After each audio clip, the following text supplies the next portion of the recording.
Do you expect the Ben Simmons Philly breakup to continue getting messier? Oh man, Pablo, how's your day going? Not good, Katie. The Ben Simmons saga continues. Apparently, he met with a bunch of guys from the front office and told them that he wanted to be traded, he didn't want to play there anymore, and that he did not intend to show up for camp. And it just feels like we've always known that he was this great player and had these amazing strengths. I mean, he's an incredible defensive player, but that something was kind of missing. And I think for a while it didn't matter that something was missing. But now, after what we saw in the game against Atlanta, Pablo, I'm trying not to talk. Do you want to block your ears or something? I feel bad just like re-traumatizing you. I'll be back. But when he was on the court, it looked like he might have been afraid to shoot in a situation that should have been an easy couple of points.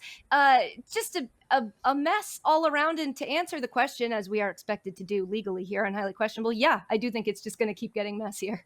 Yeah, it's going to get real messy, and it's not going to be surprisingly messy to everything Katie had just laid out for us. It's going to be predictably messy because this has been going on for a while, and all of this was foreseeable. This is a chess game, except several people who have an impact on said outcome of this game are just playing checkers. And I will bring up Joel Embiid here, because Joel Embiid said some nice things on Twitter, which I appreciate. Can we show those things? Because this is what I want to see, right?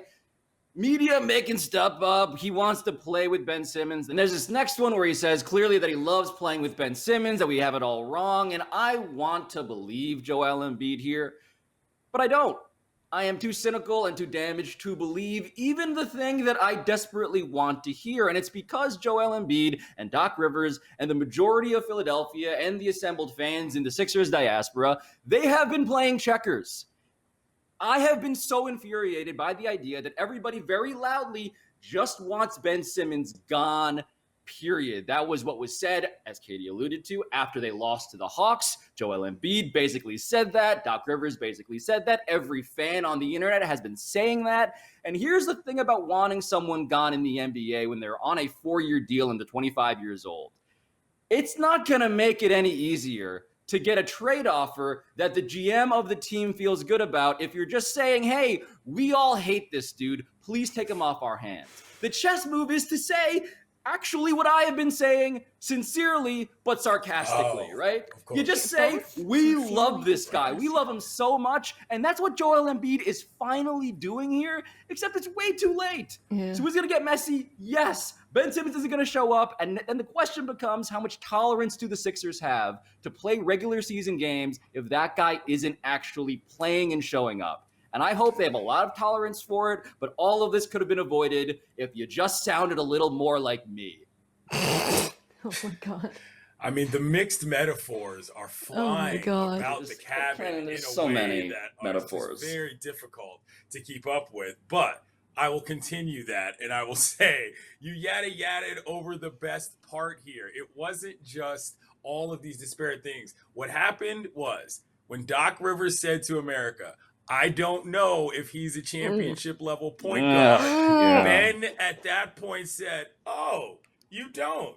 Well, how about I will take my talents elsewhere? And it's kind of like that awkward situation in a relationship where things that happened early are not happening late anymore. And you've just got to decide, am I going to continue this relationship with some things just no longer happening that I used to enjoy, that we used to enjoy, and that we used to tell everybody we used to enjoy, but now, for some reason, you're just holding out on? That comes back to the disrespect he was shown in public. Rule 1, don't embarrass me. That's what most people tell you in a relationship. And considering that Ben is the one in the power position in this scenario, the Sixers are going to be looking bad, and their whole crew knows it. That's the most embarrassing part about it. Fair trade value. Get out of here. There's one dude that does what Ben Simmons does. Your basketball team. It's not the other way around.